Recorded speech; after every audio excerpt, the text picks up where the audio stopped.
កូនលោកគ្រូដែលជួយប្រយុទ្ធមួយគ្រានេះរបួសរបស់លោកយ៉ាងមិនឆាយហ្វាន់ឈីស្លាប់ហើយពេលនេះអាចបើកថងកណាត់ទី3របស់មេដាបានហើយក្នុងនេះប្រហែលជាមានពាក្យទូមានសម្រាប់ចរចាជាមួយអធិរាជនគរអ៊ូជីវហើយលាវយូរបស់មេដាសូមបុជាជីវិតដើម្បីនគរបៃស៊ូផង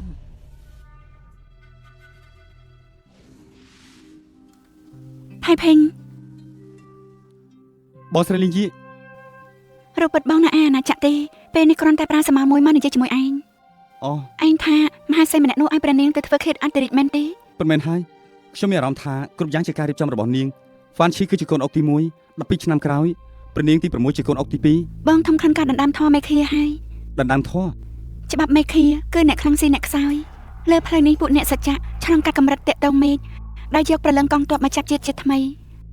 អ្នកសច្ចៈបែបនេះត្រូវគេហៅថាទេវតាចាប់ជាតិឲ្យតែរំលាយចិត្តចង់អាឃាតនេះបាននោះការចងចាំជាមុនរបស់ពួកគេនឹងដឹងខ្លួនឡើងវិញនេះហៅថាការស្រាយចំណងមើលទៅពេលនេះគឺជាផ្លូវស្លាប់ច្បាស់ណាស់នៅក្នុងពេលនេះប្រហែលជាស៊ូថៃភីងទៅដល់នគរអូជីវហើយមនុស្សឆ្អឹងធម្មតានៅតែជាមនុស្សឆ្អឹងធម្មតាទោះជាមានលោកគ្រូពូនៅពីក្រោយក៏មិនអាចកែប្រែជាតាកម្មបានដែរលោកគ្រូកងដៃពាក់កណ្ដាលនេះយកទុកឲ្យល្អ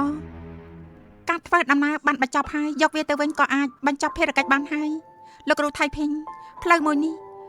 អរគុណលោកគ្រូដែលបានជួយឲ្យព្រះនាងទី6លីយូនៃនគរបៃស៊ូចូលគាល់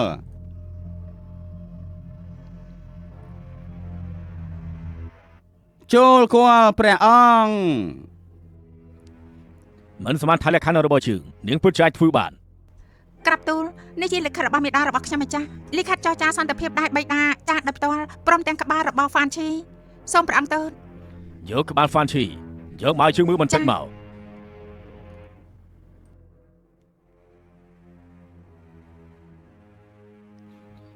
កាលនោះជើងឲ្យឯងតាមជើងឯងបាយជិះចេះតាមភូមិគ្រឹះហុងមីមកកាត់ភូមិគ្រឹះមរណៈហើយលុយធ្វើខៀតជើងផងមិនស្មានថាឯងគឺជាអ្នកសច្ចៈម្នាក់សោះព្រះនាងឆ្លាតពេកត្រូវធ្វើឃាតករម្នាក់នេះទៅមកមិនបានទេដល់ពេលខ្ញុំត្រូវទៅហើយ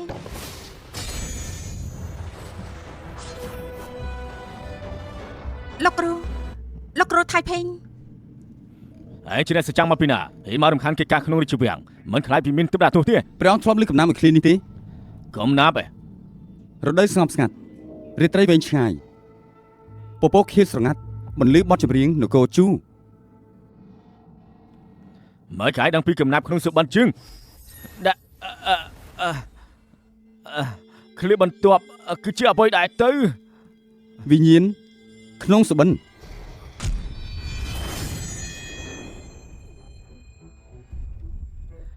អ្នកសចាំងថ្នាក់បាក់ទ្រីសោះហ៊ានមកតតាំងជាមួយនឹងជើងក៏ជាអ្នកសចាំងថ្នាក់វ៉ាងយូទៅវិញក៏មកវាបំផុតភ្នែកបានហើយសោះ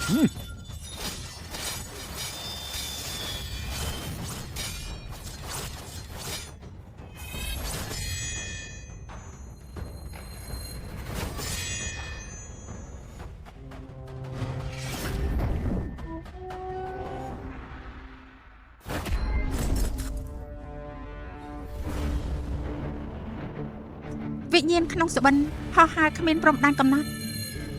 ជន់លើផ្កាយ៉ាងហ្វាឆ្លងកាត់ស្ពានស៊ីជីវកុំសង្ឃឹមថាបំផ្លាញដួងចិត្តធម៌របស់ជើងបានយើងនឹងឲ្យនាងងាប់ឥឡូវនេះ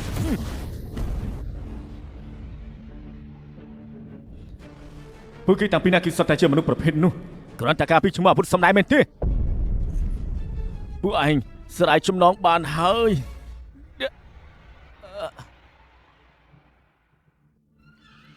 ហើយថាងនៅទីបំផុតពួកជើងអាចជួបគ្នាបានហើយពួកជើងមិនបែកគ្នាទៀតឡើយ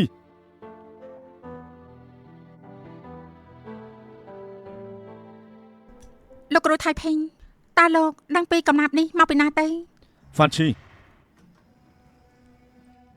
លោកគ្រូតារបស់ខ្ញុំគេមានសម្បត្តិមួយច្បាប់ជូនដល់លោកហើយក៏ផ្ដាំថាបើសិនជាលោកអាចធ្វើឲ្យគាត់ចាញ់ដោយអស់ចិត្តនឹងប្រគល់សម្បត្តិនេះឲ្យលោក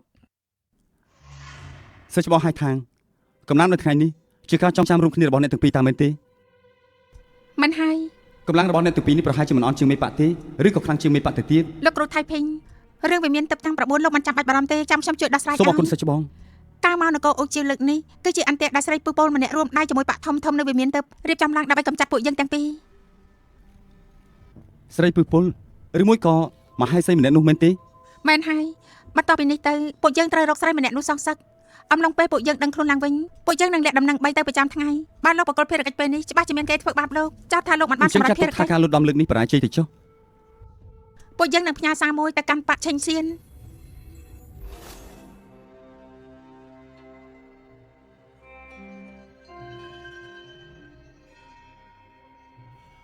អរគុណសិស្សច្បង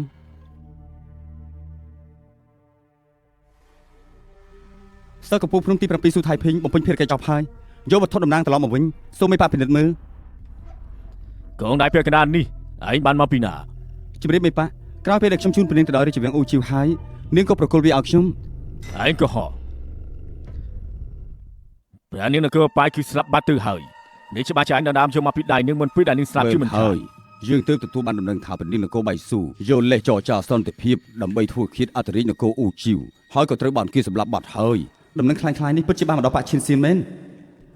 លោកមេប៉ាទោះជាមានដំណឹងថាព្រះនាងធ្វើអធិឃាតពិតមែនក៏ប៉ុន្តែព្រះនាងមានជីវិតនៅឡើយនោះទេហើយនាងឈប់និយាយទៅផ្ដោះទៅផែនការរបស់មហេសីនៃនគរបៃស៊ូអាងត្រឹមតែសមត្ថភាពព្រះនាងមិននឹងអាចត្រឡប់មកវិញបានសិស្សច្បងឲ្យថានិយាយមិនខុសទេប៉ាក់ឈិនសៀនមើលទៅល្អគ្រាន់តែសម្បកក្រៅមិនបានចូលរួមពីក្រៅក្នុងនៃការសម្លាប់ទេបើអញ្ចឹងមានន័យថាការលុតដំលើកនេះជាចេតនារបស់ពួកគេស៊ូថៃភីងឯងនឹងមានអ្វីដែលចង់និយាយទៀតកូនសិស្សអត់បានកុហកទេព្រះនាងទី6ពិតជានឹងមានជីវិតមែនឯងហ៊ានស្បត់ចំពោះមុខកញ្ចក់ស៊ូចិត្តហើយនិយាយសម្ដីមិញម្ដងទៀតទេបានតាស៊ូថៃភីងមានរឿងមួយដែលយើងចង់ប្រាប់ឯងបើកញ្ចក់ស៊ូចិត្តបង្ហាញថាឯងកុហកនោះឯងនឹងត្រូវបញ្ជូនទៅសាលាវិន័យភ្លាមហើយបើសិនជាឯងហ៊ានបោកប្រាស់មិនត្រឹមតែឯងទេសូម្បីតែកម្ពុជាភ្នំទី7ក៏ត្រូវរងការអាម៉ាស់ថែមទាំងត្រូវលុបឈ្មោះចេញពីការប្រកួតនៅក្នុងឆ្នាំនេះទៀតផងឯងស្ដាប់ឮហើយឬនៅការពិតពួកគេមិនមែនត្រឹមតែសម្ដៅរកខ្ញុំទេតែសម្ដៅទៅលើកម្ពុជាភ្នំទី7បើកូនសិននិយាយកុហកស្ម័គ្រចិត្តទទួលទោស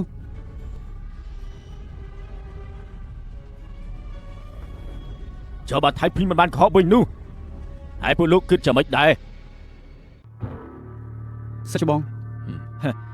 តើចៅរឿងក្បាលទាំងពីរនេះមានរឿងអីមកដោះស្រាយជាមួយនឹងជើងបានមិនបានជឿមកធ្វើបាបក្មេងបែបនេះចង់មកកចំនួនយើងអាចកំដរបាន មេប៉ាភ្នំចៅកំហឹងមិនធម្មតាទេល្អណាស់អញ្ជើញប្រើកញ្ចក់ស៊ូចិត្តមក មិនបានកុហកឡើយកញ្ចក់ស៊ូចិត្តអីទៅចង់ស៊ូគេតោះត្រឡប់ទៅវិញទៅចៅឈិនឯងចាត់ទុកទីនេះគឺជាកន្លែងអីឬមួយក៏ឯងចាត់ទុកមេប៉ាដូចជារូបសំណាក់តាំងលំអមែនទេ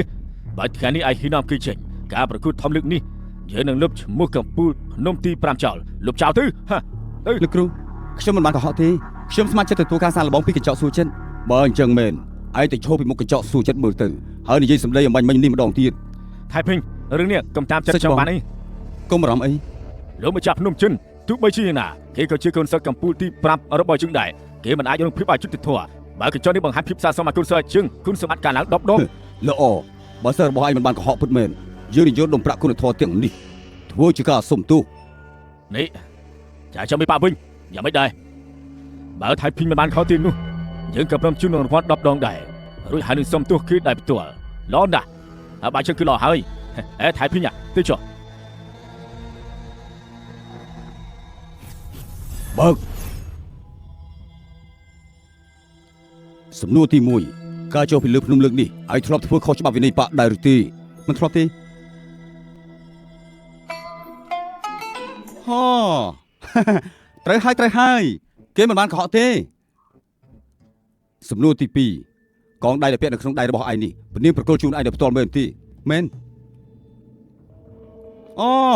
មិនខុសទេសំណួរទី3ឯងបានជូនពនាងទី6ចេញពីរាជវាំងអូជីវទាំងមានជីវិតមែនទេមែនត្រូវហើយ គេអត់និយាយកុហកទេ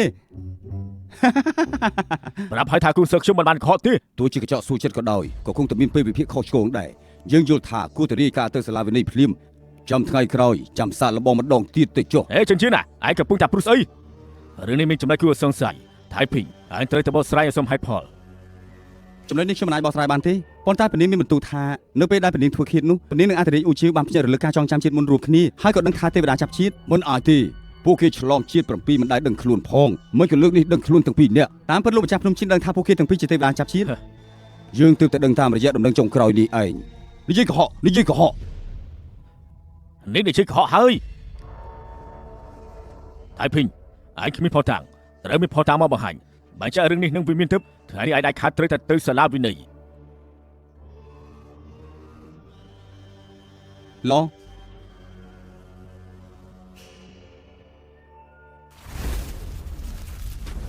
ពួកសម្រាប់បាក់ចេញសៀនស្ដាប់ឲ្យច្បាស់ដល់ពេលមកគិតបញ្ជីចាស់ជាមួយពួកឯងហើយយល់ដល់មកបងប្រុសថៃភេងជួយហែហោមការពារមួយផ្លូវនេះទៅយើងព្រមលើកលែងឲ្យថ្ងៃនេះមិនកំទេចបាក់ចេញសៀនទេពួកចម្បាំងតាមខ្យល់ដោយឯងស្ដាប់ឲ្យច្បាស់បើសិនជាយើងដឹងថាបាក់ចេញសៀនរួមកំណត់ជាមួយស្រីពុយពលនោះកុំបន្ទោសថាយើងកំទេចបាក់ឯងឲ្យរៀបស្មើទោះបីលោកគ្រូទៅរបស់ឯងក៏ជួយមិនបានដែរ បងប្រុសម្នាក់នេះគឺជាមនុស្សទាំងត្រង់ណាស់បើយើងដឹងថាពួកឯងធ្វើបាបគេនោះយើងពិនិត្យគ្នាប្រពន្ធច្បាជាមកលេងបាក់ឈិញស្វាមចាស់ជាមិនខាត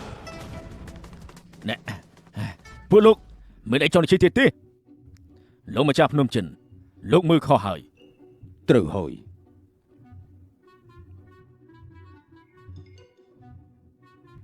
ហើយចូលលោកមេប៉ាវិញមិញនេះថានឹងជូនរង្វាន់10 ដងមែនទេមិនក៏ស្ងាត់ឈឹងចឹងជូនមក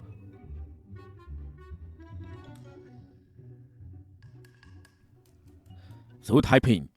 មកពេលជើងមើលខុសយើងសុំទោស សុំទូ ថៃភីងអាចជាគុណសិទ្ធិដបងគេតាំងពីបង្កើតបាក់មកមិនដែលមានបាក់ណាមកសុំទោសបែបហ្នឹងទេល្អណាស់សុំទោសតែពីរនាក់មេប៉ាលោកមកចាប់ភ្នំចិនមិនអត់ទេថៃភីងថ្ងៃនេះឯងជួយដណ្ដើមមុខមាត់ឲ្យភ្នំទី7ឲ្យជើងបានហើយផ្លូវនេះពិបាកដល់ឯងហើយយើងនឹងថារឿងនេះមិនស្រួលតាំងពីដើមដៃខាត់មិនឲ្យឯងចុះពីភ្នំឡើយ នេះមិនមែនឆ្លងគ្រូបានលៀនទេ មិនហើយ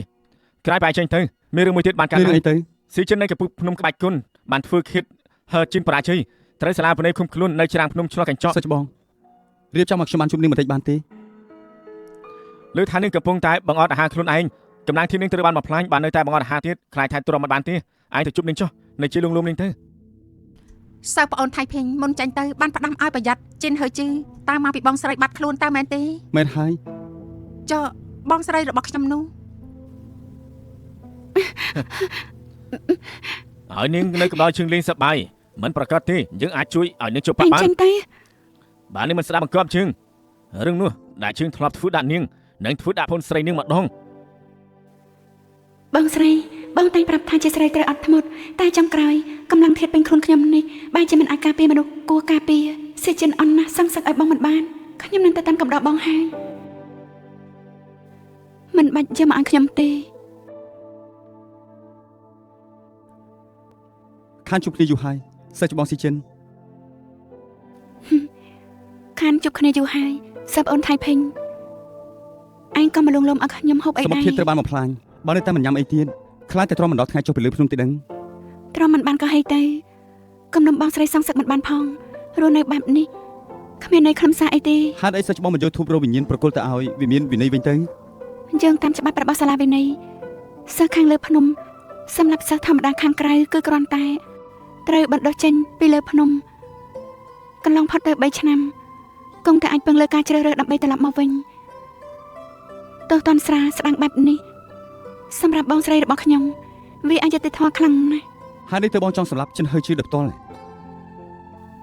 មែន ចុះបងធ្លាប់គិតដែរទេស្ថានភាពបងនៅក្នុងពេលនេះមិនមែនជាអ្វីដែលបងស្រីចង់ឃើញទេ សឺថៃភេងខ្ញុំលែងមានបងស្រីទៀតហើយគឺលែងមានទៀតហើយ ប៉ុន្តែចិនហើយជឿមិនទាន់ស្លាប់នោះទេគេនៅមិនទាន់ស្លាប់មិនក៏លីស៊ីចិនចង់ស្លាប់រឿងរ៉ាវទាំងនេះមានតែនៅរូបបន្តទេទើបអាចរកឱកាសសងសឹកគេបាន តែពេលនេះសមត្ថភាពត្រូវបំផ្លាញខ្លាយទៅជាមនុស្សឆ្អឹងធម្មតាមានលក្ខណៈសម្បត្តិអីទៅសងសឹក លោកតាខ្ញុំតែងតែនិយាយប្រាប់ថាមនុស្សអាក្រក់គង់តែមានមេឃាកំចាត់មិនប្រកាសទេថាថ្ងៃណាមួយមេឃានឹងកំចាត់ចិនហើយជឿជាមិនខាន មេឃីឯណាមកខ្វះពេលទុកលំបាករបស់មនុស្សអត់ប្រយោជន៍ដូចខ្ញុំទៅ